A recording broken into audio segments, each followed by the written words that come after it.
लिंग अनुपात प्रति 1000 पुरुषों पर महिलाओं की संख्या को लिंग अनुपात कहा जाता है। यह जानकारी किसी दिए गए समय में समाज में पुरुषों एवं महिलाओं के बीच समानता की सीमा मापने के लिए एक महत्वपूर्ण सामाजिक सूचक है। देश में लिंग अनुपात प्रायः महिलाओं के पक्ष में नहीं होता। ऐसा क्यों होता है, इसका पता लगाइए। सन 1951 से 2011 के बीच लिंग अनुपात को 6.2 में दर्शाया गया है।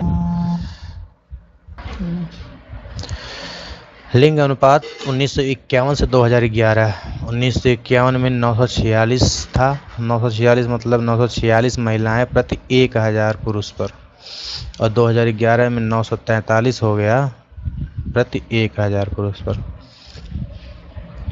क्या आप जानते हैं केरल में प्रति 1000 पुरुषों पर महिलाओं की संख्या 1084 है। पुदुचेरी में प्रति 1000 में पर 1038 है, जबकि दिल्ली में प्रति 1000 पर 866 ही है, और हरियाणा में 1000 पर 877 ही है। ठीक है, इस प्रकार की विभिन्नताओं का क्या कारण हो सकता है? सबसे अधिक महिला साक्षरता दर कौन से राज्य की है और क्यों है? साक्षरता दर। साक्षरता किसी जनसंख्या का बहुत ही महत्वपूर्ण गुण है। स्पष्टतः केवल एक शिक्षित और जागरूक नागरिक ही बुद्धिमत्तापूर्ण निर्णय ले सकता है।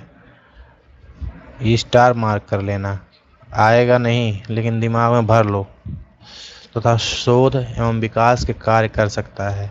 साक्षरता स्तर में कमी आर्थिक प्रगति में एक गंभीर बाधा है। 2011 की जनगणना के अनुसार एक व्यक्ति जिसकी आयु 7 वर्ष या उससे अधिक है, जो किसी भी भाषा को समझकर पढ़ या लिख सकता है, उसे साक्षर की श्रेणी में रखा जाता है। बहुत मिनिमम मतलब इन्होंने योग्यता रखी है साक्षरता के लिए। किसी भी भाषा को अगर वो लिख सकता है या पढ़ सकता है, दोनों में से कोई भी, तो उसको साक्षर कहा जाएगा। ठीक है, 7 वर्ष या फिर उससे अधिक के कोई भी लोग। भारत की साक्षरता के स्तर में धीरे धीरे सुधार हो रहा है। 2011 की जनगणना के अनुसार देश की साक्षरता दर 73% है, जिनमें पुरुषों की साक्षरता दर 80.9% और महिलाओं की साक्षरता दर 64.6% है। साक्षरता दरों में इस प्रकार का अंतर क्यों है, बताइए। अब है सामाजिक संरचना। आर्थिक रूप से क्रियाशील जनसंख्या का प्रतिशत विकास का एक महत्वपूर्ण सूचक होता है। विभिन्न प्रकार के व्यवसायों के अनुसार किए गए जनसंख्या के वितरण को व्यावसायिक संरचना कहा जाता है। किसी भी देश में विभिन्न व्यवसायों को करने वाले भिन्न भिन्न लोग होते हैं। व्यवसायों को सामान्यतः प्राथमिक, द्वितीय और तृतीय श्रेणी में वर्गीकृत किया गया है, जैसा कि हम लोग पहले चर्चा कर चुके हैं। प्राथमिक में इसमें कृषि, पशुपालन, वृक्षारोपण एवं मछली पालन तथा खनन आदि प्रक्रियाएं आते हैं। प्राथमिक मतलब प्रकृति से सीधे प्राप्त किए जाते हैं इसको, ठीक है, वो प्राथमिक क्षेत्र कहते हैं। द्वितीयक है क्रियाकलापों में उत्पादन करने वाले उद्योग, भवन एवं निर्माण कार्य आते हैं। मतलब जितने भी उद्योग हैं, चाहे वो छोटे उद्योग, बड़े उद्योग, वो सब द्वितीयक क्षेत्र में आते हैं। और साथ ही ये भी ध्यान रखिएगा कि ये प्राथमिक क्षेत्र के वस्तुओं का वो प्रसंस्करण करके, उसको सुधार करके, उसमें गुणवत्ता ला करके ये कार्य किया जाता है। और तृतीय जो है वो क्रियाकलाप में परिवहन हुआ, संचार, वाणिज्य, प्रशासन, सेवाएं, बैंकिंग वगैरह जितनी भी सेवाएं होती हैं, सर्विसेज हैं, वो सब तृतीय क्षेत्र में आती हैं। ठीक है, विकसित और विकासशील देशों में विभिन्न क्रियाकलापों में कार्य करने वाले लोगों का अनुपात अलग अलग होता है। विकसित देशों में द्वितीयक और तृतीयक क्रियाकलापों में कार्य करने वाले लोगों की संख्या का अनुपात अधिक होता है। विकसित देशों में मतलब प्राथमिक क्षेत्र में इनकी सहभागिता कम होती है, मतलब संख्या के अनुसार सबसे अधिक संख्या द्वितीय क्षेत्र में लगी होती है और तृतीय क्षेत्र में लगी होती है। विकासशील देशों में प्राथमिक क्रियाकलापों में कार्यरत, विकासशील देश मतलब समझिए भारत जैसे देश, कार्यरत लोगों का अनुपात अधिक होता है।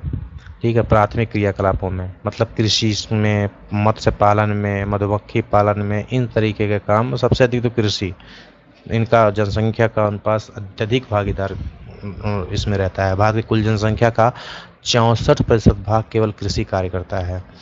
द्वितीयक एवं तृतीयक क्षेत्र में कार्यरत लोगों का संख्या का अनुपात क्रमशः 13 और 20% है। द्वितीयक में 13% और तृतीयक में 20% है। तो वर्तमान समय में बढ़ते हुए औद्योगिकरण और शहरीकरण में वृद्धि होने के कारण द्वितीय और तृतीय क्षेत्रों में व्यावसायिक परिवर्तन हुआ है। अब आते हैं स्वास्थ्य पर। स्वास्थ्य जनसंख्या की संरचना का एक महत्वपूर्ण घटक है जो कि विकास की प्रक्रिया को प्रभावित करता है। सरकारी कार्यक्रमों के निरंतर प्रयास के द्वारा भारत की जनसंख्या के स्वास्थ्य स्तर को महत्वपूर्ण सुधार किया गया है और मृत्यु दर जो 1951 में प्रति 1025 थी, 2011 में घट करके प्रति 1007.2 रह गई। औसत आयु जो 1951 में 36.7 वर्ष थी, मतलब औसत आयु ही लोग 36.7 वर्ष ही जीते थे, बढ़ करके 2012 में 67.9 वर्ष हो गई। महत्वपूर्ण सुधार बहुत से कारकों जैसे जन स्वास्थ्य, संक्रामक बीमारियों से बचाव, रोगों के इलाज में आधुनिक तकनीकी के प्रयोग के परिणाम स्वरूप हुआ है। महत्वपूर्ण उपलब्धियों के बावजूद भारत के लिए स्वास्थ्य का स्तर एक मुख्य चिंता का विषय है। प्रति व्यक्ति कैलोरी की खपत अनुशंसित स्तर से काफ़ी कम है तथा हमारी जनसंख्या का एक बड़ा भाग कुपोषण से प्रभावित है। कुपोषण उसे होता है जिसको एक संपूर्ण आहार नहीं मिलता है। देखो, पेट भरना एक अलग चीज़ है और पोषण युक्त खाना खाना अलग चीज़ है। तो भारत में एक बहुत बड़ी जनसंख्या कुपोषण से प्रभावित रहती है।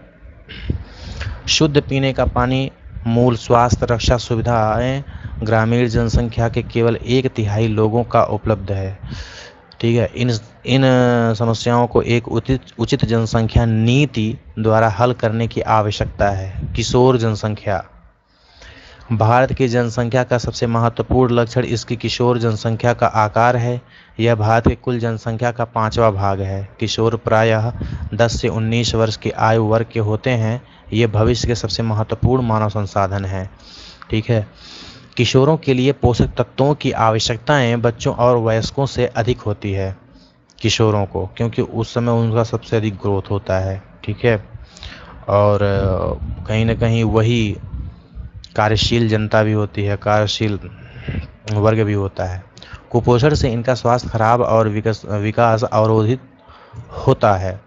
परंतु भारत में किशोरों को प्राप्त भोजन में पोषक तत्व अपर्याप्त होते हैं। बहुत सी किशोर बालिकाएं रक्तहीनता से पीड़ित रहती हैं। विकास की प्रक्रिया में उनकी समस्याओं पर पर्याप्त ध्यान नहीं दिया गया। किशोर बालिकाओं को अपनी समस्याओं के प्रति संवेदनशील बनाना चाहिए। शिक्षा के प्रसार और इसमें सुधार के द्वारा इनमें इन समस्याओं के प्रति जागरूकता बढ़ाई जा सकती है। राष्ट्रीय जनसंख्या नीति। परिवारों के आकार को सीमित रखकर एक व्यक्ति के स्वास्थ्य और कल्याण को सुधारा जा सकता है। इस तथ्य को ध्यान में रखते हुए भारत सरकार ने 1952 में एक व्यापक परिवार नियोजन कार्यक्रम को प्रारंभ किया। परिवार कल्याण कार्यक्रम जिम्मेदार और सुनियोजित पितृत्व को बढ़ावा देने के लिए कार्यरत है। राष्ट्रीय जनसंख्या नीति 2000 कई वर्षों के नियोजित प्रयासों का परिणाम है।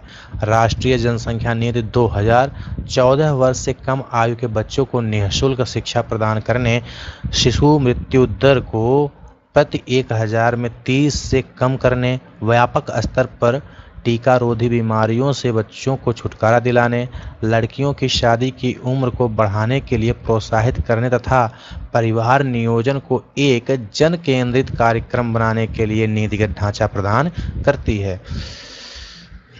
राष्ट्रीय जनसंख्या नीति 2000 तथा किशोर। राष्ट्रीय जनसंख्या नीति 2000 ने किशोर और किशोरियों की पहचान जनसंख्या के उस भाग के रूप में की जिस पर बहुत ध्यान देने की आवश्यकता है। पौष्टिक आवश्यकताओं के अतिरिक्त इस नीति में अवांछनीय गर्भधारण और यौन संबंधों से प्रसारित बीमारियों से किशोर और किशोरियों की संरक्षण जैसी अन्य महत्वपूर्ण आवश्यकताओं पर भी जोर दिया गया है। इसके द्वारा ऐसे कार्यक्रम चलाए गए जिनका उद्देश्य देर से विवाह और देर से संतानोत्पत्ति को प्रोत्साहन करना है। किशोर किशोरियों को असुरक्षित यौन संबंधों के कुप्रभाव के बारे में शिक्षित करना, गर्भ निरोध सेवाओं को पहुंच और खरीद के भीतर बनाना, खाद्य संपूरक पौष्टिक सेवाएं उपलब्ध कराना और बाल विवाह को रोकने के कानूनों को सुदृढ़ करना है। किसी भी राष्ट्र के लिए वहाँ के लोग बहुमूल्य संसाधन होते हैं। एक शिक्षित एवं स्वस्थ जनसंख्या ही कार्यक्षम शक्ति प्रदान करती है। तो इसी के साथ ये चैप्टर भी ख़त्म होता है और क्लास 9 की ज्योग्राफी की पुस्तक भी समाप्त होती है।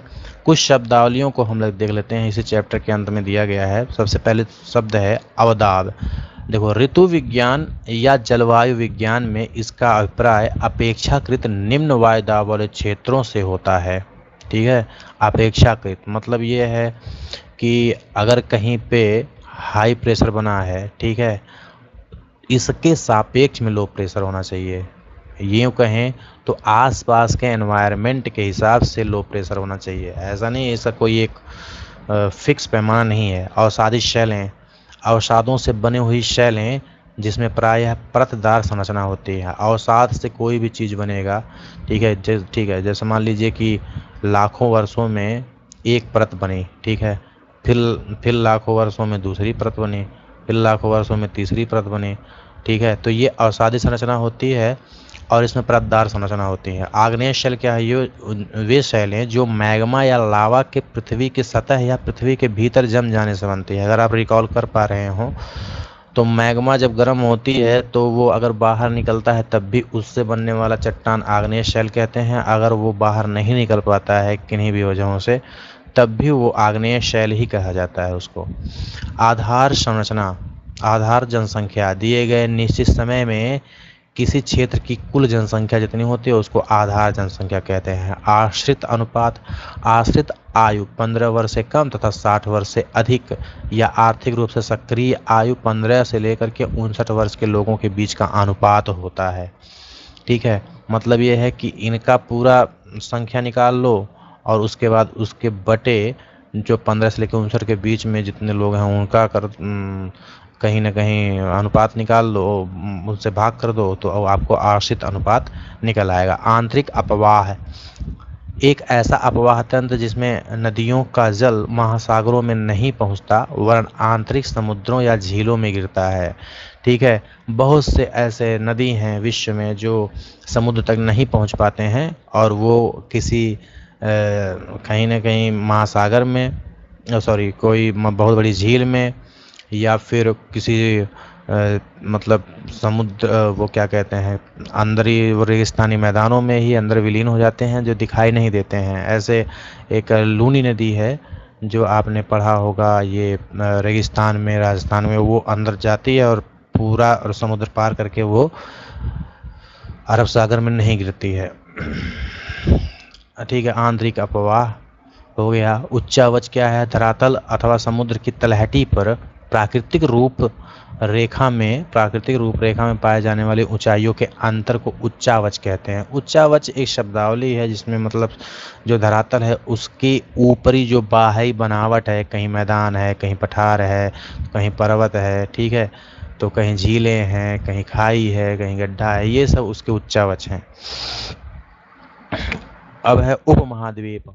उपमहाद्वीप क्या होता है भैया? एक बहुत बड़ा भूखंड जो महाद्वीप के शेष भागों से एक पृथक भौगोलिक इकाई के रूप में स्पष्टतया अलग होती है। मतलब इनका भौगोलिक भले ही एक महाद्वीप का हिस्सा होते हैं लेकिन इनकी थोड़ी सी प्रकृति और महाद्वीपों से अलग होती है, इनकी एक अलग पहचान बन जाती है, उसको उपमहाद्वीप करते हैं, जैसे भारतीय उपमहाद्वीप। ठीक है, किशोरावस्था क्या है? किशोरावस्था वह आयु है जब कोई व्यक्ति बाल्यावस्था से अधिक आयु का होता है किंतु उसकी आयु प्रौढ़ अवस्था से कम होती है। ऐसा व्यक्ति प्रायः 10 से 19 वर्ष की आयु वर्ग में होता है किशोरावस्था, और यहीं पे इनका सबसे अधिक विकास होता है। ठीक है, सबसे अधिक विकास शारीरिक विकास, जहाँ पे पोषण की अत्यधिक जरूरत होती है। जनसंख्या का घनत्व प्रति इकाई क्षेत्रफल में, जैसे कि 1 किलोमीटर वर्ग में रहने वाले लोगों की संख्या जनसंख्या घनत्व कहते हैं। ठीक है, 1 किलोमीटर वर्ग में जनसंख्या जितनी भी रहती है यहाँ पे, ठीक है, एक एवरेज निकाला जाता है, उसी को जनसंख्या घनत्व कहते हैं। जनसंख्या की वृद्धि दर, जनसंख्या की वृद्धि दर जनसंख्या बढ़ने की गति बताता है, और वृद्धि दर में बढ़ी हुई जनसंख्या की आधार वर्ष की जनसंख्या से तुलना की जाती है। इसे वार्षिक या दशकीय गति से ज्ञात किया जाता है। वार्षिक में निकाला जा सकता है जनसंख्या वृद्धि दर, और 10 वर्षों में भी, मतलब दशकीय गति से भी निकाला जा सकता है। जन्म दर प्रति 1000 व्यक्तियों में जन्म लेने वाले जीवित शिशुओं की संख्या है जन्म दर। और जलोढ़ मैदान किसे कहते हैं? नदियों द्वारा बहा कर लाई गई महीन गाद या शिलाकड़ों वाली कांप अथवा जलोढ़ मिट्टी के निक्षेप से बना समतल भूभाग को ही जलोढ़ मैदान कहते हैं। तो आप समझ लीजिए उत्तर प्रदेश का, बिहार का, ये सब मिट्टी जलोढ़ मिट्टी कहलाती हैं। जीवन प्रत्याशा, प्रत्येक व्यक्ति की औसत आयु जो है, मतलब कितना वो जीता है, वही उसका जीवन प्रत्याशा है। जीवोम क्या है? एक से जलवायु दशाओं वाले क्षेत्रों में विभिन्न वर्गों में पाए जाने वाले पादप समूह, ठीक है, विभिन्न वर्गों में पाए जाने वाले पादप समूहों को क्या कहते हैं? जीवोम। एक सी जलवायु दशाओं में, एक प्रकार की जलवायु दशाओं में जितने भी विभिन्न वर्गों में पाए जाने वाले पादप समूह होते हैं उनको जीवोम कहते हैं। फिर है झील, एक जलराशि है जो पृथ्वी की सतह के गर्त या गड्ढे में होते हैं और चारों ओर से पूर्णतः स्थल से घिरे होते हैं, ठीक है। तो ये तो आप लोग जानते हैं, झील कोई भी हो वो पूर्ण रूप से स्थल से घिरा होता है और आकार में भी छोटा होता है। नवीन या युवा पर्वत, पृथ्वी के भूपटल के नवीनतम दौर में बने मोड़दार या अवलित पर्वत जैसे हिमालय, आल्प्स, एंडीज और रॉकी पर्वत, ये सब नवीन हैं और युवा पर्वत कहलाते हैं। निमज्जन किसे कहते हैं? निमज्जन किसे कहते हैं? जलवायु विज्ञान में यह हवा की नीचे जाने वाली गति है। हवा की नीचे जाने वाली गति है, ठीक है। मतलब इस तरीके से अगर हवा कहीं नीचे जा रहा है तो निमज्जन कहलाता है। क्या कहलाता है? निमज्जन कहलाता है। भूगर्भ विज्ञान में इसका अभिप्राय धरातल की सतह के नीचे धंसने की प्रक्रिया से है, ठीक है। भूगर्भ विज्ञान में, यहाँ से देखो, यहाँ जलवायु विज्ञान में इसका अलग अर्थ निकलता है। हवा जब नीचे जाती है तो उसको निमज्जन कहते हैं। और भूगर्भ विज्ञान में जब जमीन का जो स्तर है ना, वो आसपास के क्षेत्र से जब धंस जाता है और वहाँ पे जलराशि जमा हो जाती है तो उसको निमज्जन की प्रक्रिया कहते हैं। और ये भी प्लेट विवर्तन के द्वारा ही होता है, प्लेटों के मूवमेंट के द्वारा ही होता है। नेशनल पार्क एक आरक्षित क्षेत्र जहां प्राकृतिक वनस्पति, वन्य जीव जंतुओं तथा प्राकृतिक पर्यावरण को सुरक्षित रखा जाता है, उसको नेशनल पार्क कहते हैं। पठार जानते हैं आप, विस्तृत ऊपर उठा हुआ एक भूभाग जिसके ऊपर का भाग अपेक्षाकृत समतल हो और किनारा तेज ढाल वाला हो, ठीक है, तो उसको क्या बोलते हैं? पठार। पर्वत, पर्यावरण वह परिवेश अथवा परिस्थितियाँ जिनमें एक व्यक्ति या वस्तु रहती है उसी को पर्यावरण कहते हैं और अपना विशेष आचरण स्वभाव विकसित करती है उस पर्यावरण में रह करके। इसके अंतर्गत भौतिक और सांस्कृतिक दोनों तत्व आते हैं। मानव के लिए हम कहेंगे कि आप किस पर्यावरण में रह रहे हो, किस एनवायरनमेंट में रह रहे हो, कि आपका इस तरीके से बिहेवियर है, ठीक है। वहीं अगर देखा जाए तो कोई भी जीव जंतु हुआ तो जिस माहौल में वो रहता है, जिस पर्यावरण में रहता है, उसी हिसाब से उसकी अडॉप्टेशन होता है, उसी हिसाब से उसके बिहेवियर होते हैं, उसी हिसाब से उसकी एक्टिविटी और प्रकृति की जो बनावट है उसके शरीर की उसी हिसाब से होती है। पर्वत, पृथ्वी के धरातल पर ऊपर की ओर उठा हुआ एक भाग जो काफ़ी ऊंचा होता है और साधारणतः तीव्र ढाल वाला होता है। पशु पक्षी दिए हुए क्षेत्र की जैव संपदा है। प्रवसन, लोगों का एक स्थान से दूसरे स्थान पर जाकर बसना प्रवसन कहलाता है, ठीक है। आंतरिक प्रवसन का अर्थ है कि लोग एक ही देश में आना जाना और बाह्य प्रवसन का अर्थ है कि एक दूसरे देश में आना जाना। जब लोग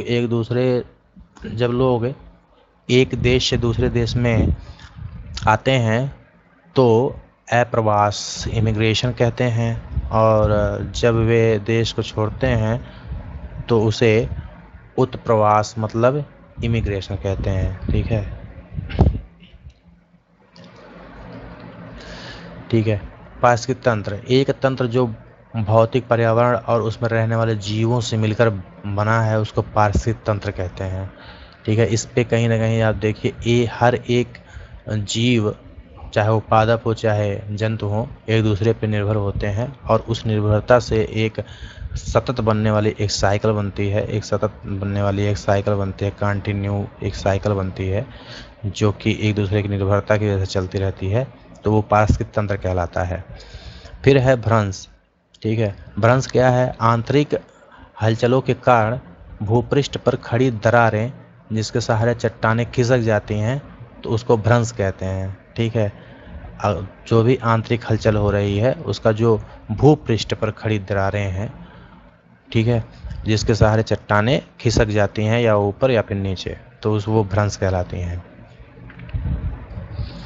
भारतीय भूभाग, भारत का वह भाग जो जम्मू कश्मीर से लेकर के कन्याकुमारी तक तथा गुजरात से लेकर के अरुणाचल प्रदेश तक फैला हुआ है, वो भारतीय भूभाग है। इसमें क्या सोचना है?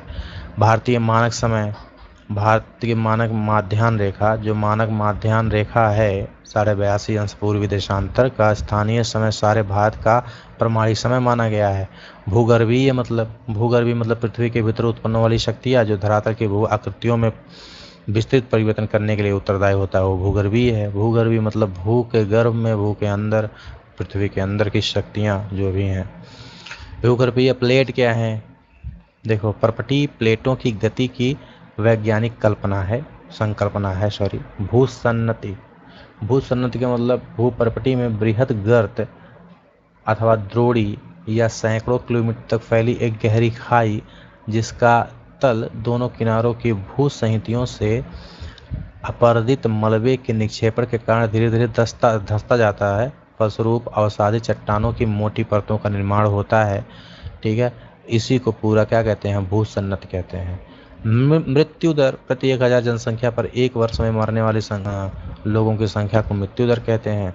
मानसून, एक बड़े भाग में पवनों का बिल्कुल उल्टी दिशा में बहना, एक बड़े क्षेत्र में पवनों का बिल्कुल उल्टी दिशा में बहना जिससे ऋतु और मौसम के अंतर उत्पन्न होता है, उसको मानसून कहते हैं।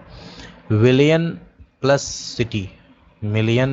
सिटी, 10 लाख से अधिक जनसंख्या वाले शहर को मिलियन प्लस सिटी कहते हैं, क्योंकि आपको पता है कि 1 मिलियन में 10 लाख होता है।